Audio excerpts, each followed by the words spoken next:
Hi, I'm Cherie Soria from Light Culinary Institute, and today I'm going to share with you one of my favorite pasta sauces. This is a rich, luxurious pesto sauce, and of course it's made with fresh basil leaves. Although I have made pesto sauce with many other kinds of greens, including spinach and arugula and a variety of different herbs. So feel free to make pesto sauce year-round, even when basil isn't in season.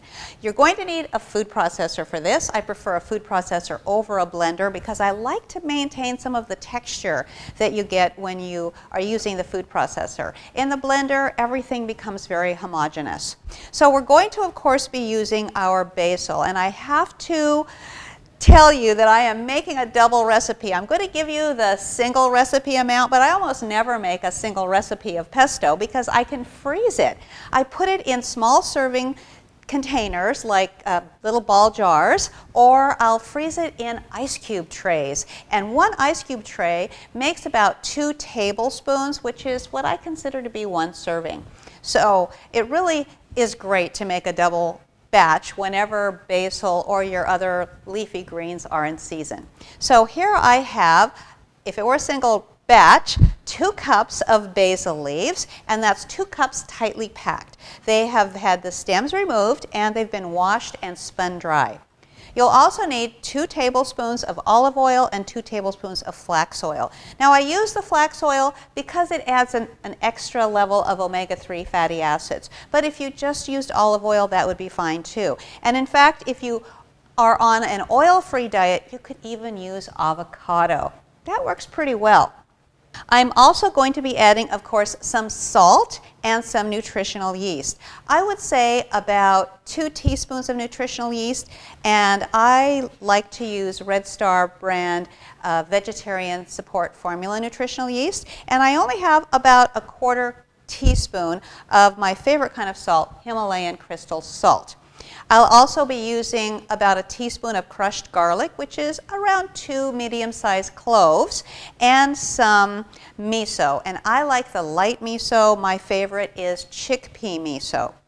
And then you can choose whatever kind of nuts you want. You could use pine nuts, or you could use cashews, and you don't need to use the whole cashews. You could use pieces since you're going to grind it anyway, or pieces of walnuts. And if you use the walnuts, I would soak and dehydrate them first. So this is a really easy recipe. Let's go ahead and get started by adding our basil leaves. And as I said, I'm making a double batch here, so this is actually 4 cups of basil.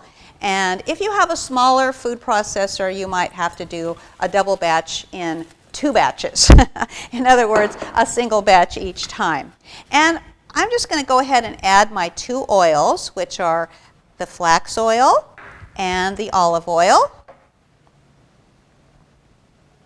I will also add my salt.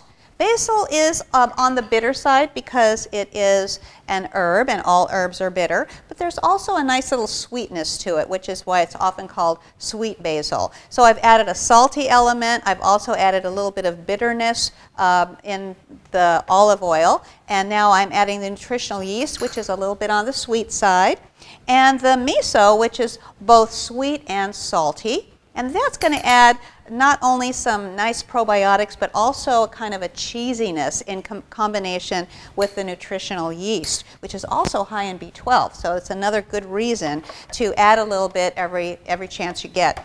All right, so now we're going to process it, not for too long. We really want to maintain a little bit of the leaves where you can actually see them, little bits of them.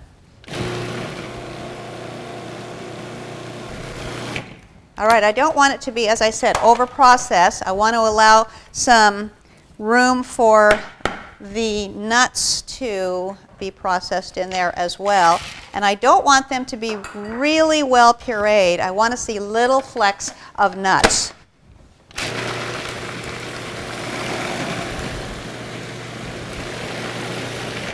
And I can see one stuck to the side, so I'm just going to use the flat side of my spatula to give it a once around the rosy there. All right, just another second and we're done.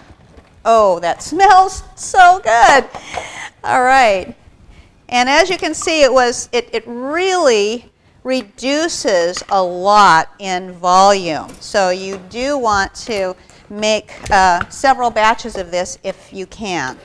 And isn't that beautiful? Look at that beautiful, beautiful sauce. I'm going to go ahead and toss it with my pasta now. And I'm going to toss it lightly. I don't want a whole lot tossed in there right off the bat, because what will happen is the salt will make the pasta noodles, because they're fresh and high in water, it'll make them reduce too much in volume. So we're just going to toss it a little bit. Beautiful pasta. Okay. Now this was about 1 zucchini, and I would say that's a good size serving. If you wanted to serve this as an appetizer, it would probably be enough for 2 people. But for a main entree, it would be 1 serving. So let's go ahead and plate that. You can see how beautiful it will look on a plate.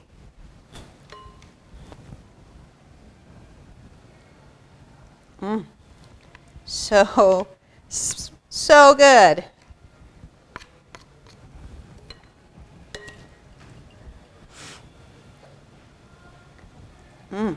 Yum. Well, that definitely would be a perfect serving for me.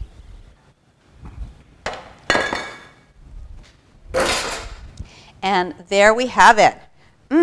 Zucchini pasta pesto.